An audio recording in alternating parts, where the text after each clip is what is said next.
Hey there, hi, welcome to the channel. I am Garrett and thank you for spending some time with me today because in this video, we are talking about some current trends that are kind of dating quickly. Now listen, if you have them, I'm not telling you to get rid of them. And if you love them, I'm not telling you you can't do it. I'm just saying be careful. The first trend we absolutely have to talk about is something that honestly, I've had a number of clients come to me looking to fix, and that is black tile floors in bathrooms.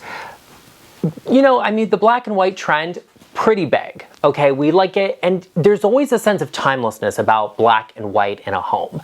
But if you take it too far, it could be something that is a little difficult for you to ultimately live with. Now, if you embrace like classic, timeless, mosaic, and a black and white tile with pattern, blah, blah, blah, that's okay, you know, as long as you're breaking it up enough and you're making enough references to it where it's not the only thing you see when you walk in, fine. But a lot of times in these more modern spaces, we're using really graphic black tiles, like ultra black tiles with a white grout, and it just feels unnatural. It just doesn't feel right. And the problem with black tile a lot of the times is that it shows a lot of dirt and dust on it. You would think black doesn't show as much. Actually, it shows even more, right? Like if you wear a black shirt, every little speck of dust, if you have a little dandruff or something like that, it gets on your shoulder, we can see it and it's there. Same thing happens with that black tile floor. And then what also a lot of builders are doing, or a lot of people when they're renovating their houses even, they look at, you know, the tile on the floor and they say, let's do something different for the tile on the floor of the shower. Because when you have the opportunity to do something different, you may as well, right? Wrong. That creates a lot of contrast. It just makes it stand out in a very different way. And so sometimes it's like, we do black on the floor here and then white on the floor in the shower. Yeah, it's not doing what you think it's doing. It actually is just making the black even more obvious and stand out even more and just more intense and almost aggressive in the look of it. It just is like your eye goes straight to that. When we have a lot of other detail happening in a space that we would otherwise like to see. So like this bathroom here, clearly in an older home, it's a vintage bathroom, it's a smaller bathroom, and you can see that there is a very high contrast black hexagon tile floor here. The walls actually have a black detail on them with this like panel detail that's like 3/4 of the way up the wall. It feels like a vintage bathroom and it feels very timeless, even though, yeah, it has a black floor. Like, however, in this more modern bathroom, it's a no. It's gonna be a no for me. It just doesn't look great because a lot of the details are missing. So it's not just about the material itself that you're using, it's about the details, it's about the fitment of all of the other pieces in that bathroom that are adding to the luxury aspect, to the intentional design of the space. Let's talk about another trend that, a little contentious, a little conversation piece here. That is the glass block trend. Now, when you see some of this, undeniably gorgeous. Sometimes it is beautiful. Sometimes it looks good. Most of the time, it's not those sometimes. Okay, so if it's not done exactly perfectly correctly, glass block is not typically your friend, and a lot of people just inherently look at glass block and think it's dated. So the question is going to be, what spaces does that actually work in? Where does it actually look good? And then do you even want it? Because a lot of people, this is not a conversation we're having, okay? So glass block is a privacy block. It is made from glass, but it is also structural. So sometimes, not even sometimes, most of the time, you see it on an exterior wall in a place you want a little bit of privacy, but you still want light. So typically a bathroom. You might see it like behind a bathtub in a, you know, a 90s built house because it was just a thing. It was just, people liked it, or it was what we were doing, or it's what builders were offering, and people were not smart enough to say, no, I don't want that. However, where glass block works the best is when it is used structurally. It always has a little bit of an art deco, a little bit of a postmodern feeling, so it does lean into that more modern space. It's not that you can't use it anywhere else, it just leans that way a little bit, and so you have to be very creative to overcome that in most spaces if you're going to use glass block in them. But a lot of these bathrooms we're seeing that have glass block now, it's like, oh, we're doing that instead of having a glass shower enclosure. And I think the idea is that like it's DIY-able and you could save money doing it, but in reality, What really gets me about this is a lot of people in a shared bathroom, they'll be like, oh, I don't need to have an enclosed toilet. Like, we can do everything. We're married. Like, but then why do you need the privacy block on the shower? Oh, if we don't have any privacy to use the bathroom, why do we need the privacy in the shower? That just doesn't make sense to me. It's kind of like, it's like, what is the point? What is the reason here? I don't get it. Something about that is not correct to me. I think you're justifying something, and I don't like that. Now, if you're like, hey, we're not looking for the privacy in the bathroom, we're looking for the privacy from the outside. We want a lot of light, so we're going to do something structurally there in the architecture with the glass block. Okay, I get that. I can vibe with that. I see that. Got some neighbors right next door to you. Like, I live in Las Vegas. We are used to very narrow lot lines here, so that's not uncommon. The reality is you have to do this right in order for it to look good and timeless and not cheap and DIY. So I wouldn't use it as an internal feature in my house. I would use it as a privacy window of some sort.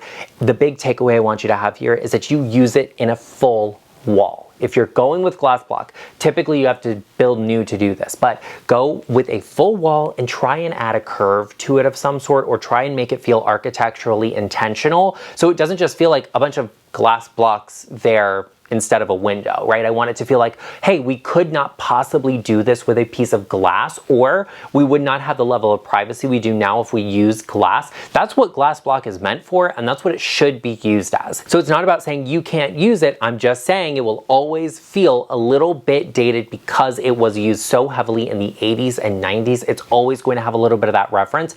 Make sure you know that before you choose to do this. Think about it before you commit. Now, sometimes you want to do something a little edgy with design, and you're like, hey, I have to make it work right. And there are just like niche things you have to know about certain materials and certain details. That's why having a designer who has your back makes the difference. I've studied, I've trained in all of it. I know everything, and I've got an opinion on everything involving interior design in your house and how to make any and every single thing work. And I'm not one of those people that tells you, hey, I don't like that you have to rip it out and it has to be changed and we have to redo this and we're going to expand the project everywhere. No, sometimes it's just a small little tweak that makes the biggest of differences in a home. If you are working on any project in your home and you need a little advice so you make the right decision the first time and you don't have to go back and redo something or end up with something that you just don't like, book a call with me. You can do that using the link in the description box down below or by going to intro.co/GarrettLeChic, where you can show me around your home and I can answer any and all of the design questions you have. The next trend that I think is dating quickly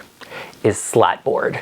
And the problem with this is a combination of things. One, it is very trend driven, it is very style specific, and the other is that it's very DIY-able. So we have a lot of people DIYing it, and so it just is like the market for it explodes. It's very much like I say with trends, where they end up in just like box stores and in a cheaper manner that just doesn't look that great. The same thing happens with this. You know, you had a handful of designers who some people really liked the work of, and they were like, this is great, we love it, and they were like, we're gonna replicate that, instead of hiring them, beside the point, and do the same thing in our house so it looks like that vibe. Well, yeah, but too many people jumped on that bandwagon and too many people are thinking this is the end all be all, this is the answer. Same thing happened with shiplap, right? Shiplap is actually a very good material. I actually like shiplap. I'm a big fan, a big fan of shiplap ceiling. I have it in my house and I recommend it to clients too because it always leans a little classic, a little nautical, a little timeless. Love, okay? But shiplap got so overdone with the farmhouse trend that a lot of people are like traumatized by seeing shiplap, which I love and respect that for you, okay? Everybody has their own design perspective and I appreciate that. However, Slatboard is the next shiplap.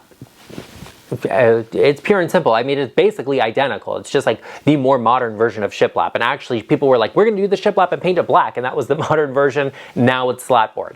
Slatboard can be used really efficiently to, you know, add an interesting detail. A lot of what happens in contemporary design right now is that every wall is a different material or has a different finish on it. And so Slatboard is just one of them. It might be one of them is actually a glass wall, and the other might have a wallpaper, and then a third will be covered in stone or tile, and then the fourth, will be Slatboard. And so, you know, we're kind of curating all of these different materials to create an interesting space. Cool, great.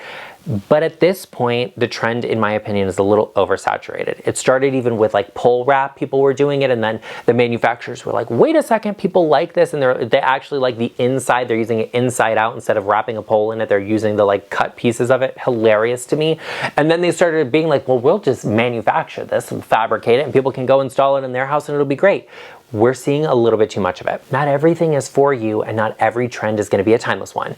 Now, I'm always going to bring you some logical, sensible information and ideas for your home. If you're the person that you love a beautiful space, no matter the style, if you just love interior design and having conversations about it, you have found the place for you, diva. Okay, so go ahead, hit that subscribe button, join us, become a part of our GarrettLeChic family. Pull out your smartphone, scan this QR code here. I'll take you to my channel page. Much easier to subscribe, especially if you're watching on your television. Hi, love me on the big screen. Be sure you also give this video a like and give it a little bit of hype to get it shared across the platform so we can avoid some design disasters in the future, because I don't want you to be the one looking for a house on the market, right? Like we're hunting everything out. You'll see a million homes that they clearly heard what I had to say but didn't care to listen to it, but that's beside the point. The next trend that is dating quickly that we have to have a conversation about, that a lot of people like, a lot of people went for, and I advise clients on how to do correctly, is the light wood trend, like with the white oak, the bleached oak trend. You know, this is sort of a touch and go situation, because in some spaces, this is what I'm going to advise. This is just what I like. If you have like a really coastal, beach oriented home, I love white oak for you. I absolutely love that. It feels intentional. It feels right there. But if you're living somewhere where that just doesn't make sense and that's not the atmosphere and the vibe, doing a really, really light wood might not be the answer for you. It just might not even give the feeling and the vibe of what you want. Like if you live in a cabin, are you gonna do a light white oak? Probably not. You're probably going to want something with a little more dimension and depth to it. So you're going to go with something a little darker. Great. Be careful about the light wood trend. Here's the other thing, the other takeaway I want you to have from this. I will have clients all of the time be like, oh, you know what? I think the floors are the problem. We want to redo them. We want to take up the thin plank and do the wide plank and all of the things. And okay, like we can have a conversation about that. But is that actually going to fix the problem you're having with your space? Or is it going to just create even more because this is trending and that's not the style of your house? Are we going to have to expand this project now even further? Because if you say, I want the light oak floors, great. Okay, how do those work with the warm, creamy beige tone cabinetry or the darker wood tone cabinetry you already have? Are you redoing that? Are you repainting it? Are we going to redo everything? Are we repainting all of the trim in the house and the walls now too? And what about the furniture? What about the furniture? Does that work in this space? Because if you've got a lot of dark wood furniture, if you have a lot of like pine furniture and that sort of thing, it doesn't work with white oak. And I know what you're saying, like, Garrett, but you said you can make anything work. Absolutely, I'm talented, and how dare you try and gaslight me? But that's beside the point. I cannot tell you the amount of times a client has come to me and been like, Garrett, I hate this one thing. And I'm like, that's not the problem. Okay, that doesn't look orange. That actually doesn't look peach or pink. It is the lighting in the space and the wall color you currently have that are making it look that way, and you need to change it. A lot of times, if you don't like the flooring or the wood tones in your space, it is that detail you need to change before you commit to changing one thing. And sometimes if you commit to changing that one thing, you got to change everything. Look who came to visit. Look who came to see everybody. Everybody wants to know, where's Cornelius? Garrett, where's the baby bulldog? Oh, oh, oh, oh, look at how precious this is. Oh, look at how cute you are. Where is he, everybody wants to know? He usually is in our bed. He loves to lay on our bed and cuddle up in there and snuggle and just rest and lay. He doesn't like to be up here on the sofa, if I'm being honest. He doesn't always love to be in the videos either, but you know, so he'll be here if I rub his butt. What can I say? You know what? He was on the bed and he said, you know, Daddy, come and get me down, because he can't jump off the bed on by himself. It's just not safe. And he would never. So he sits there and groans until I go and get him, at which point he will then get off the bed. So I said, I made an agreement. I said, I'll get you off the bed right now, this very second. Stop in the middle of the video to bring him down if you come and say hello to everybody. And so that was the hello that you were going to get. And that's the goodbye. Arden's around too, but he loves to be the center of attention, so that's not the problem. Cornelius is probably going to go find a little area to bask and lay in, but we're going to talk about the next topic we need to discuss, and that is a trend that is dating quickly. And the reason I'm putting this on the list is because I meet with a lot of people, a lot of different clients in a lot of different spaces are doing a lot of different projects. But every time I've had a client talk to me about kitchens, probably in the last like 3 to 4 months, we have not been talking about, or I've brought up and they've immediately said no to quartz counters. And there are plenty of reasons for that. One of the big trends this year is honest materials, like natural materials that look like they are what they say they are. We're getting away from more man-made materials into things that are organic and natural. And quartz is a man-made, it's a fabricated material. So a lot of people are just not that into it. Also, with countertop trends shifting a little bit, a lot of quartz countertops look like marble. They look like marble, which is great, but we're shifting away from marble into more quartzite and granite. Granite's a big trend that is coming back. I've talked about it a few times this year. I've had that conversation with probably 8 to 10 clients where they're actually wanting granite over everything else because they do not want the maintenance of anything else. Just because quartz is man-made doesn't mean it's impenetrable or it can't be damaged. It can be burnt, it can be scratched, it can also be cracked. And this also is a material that has gotten a little bit of a concerning reputation because of the materials it's made out of. Most quartz products contain silica, which is something that is dangerous if you breathe it in. Now, from our understanding, when this is installed in homes, it's of no danger or risk. However, there's a problem in the manufacturing of this and also the fabrication of this. Manufacturing is when it's created in its slab form. Fabrication is when it is cut and put together and made to fit your home. That's where it poses a risk to the people making it. And so a lot of people are just aware of that. And we are concerned about what is healthy for us and what is dangerous. And we don't want to be involved in something like that. Now, I'm an interior designer.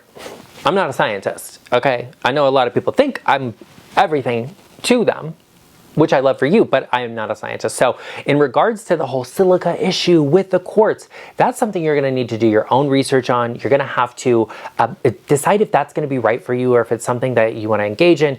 Talk to some people, talk to the people that are gonna make it for you, talk to the scientific community, honey, to get those answers about the questions. Because while I'm aware that this is a conversation that has been had, it is not something I'm necessarily a professional on the compounding and the way this works. I can tell you that it's something that weighs into the decision I make with the things I recommend, what I would put in my own home, but you're gonna have to make that decision for yourself. And I think that goes for everything you bring into your home. Ask yourself whether it's right for you, do some research, do some homework on it, and make your decisions intentionally.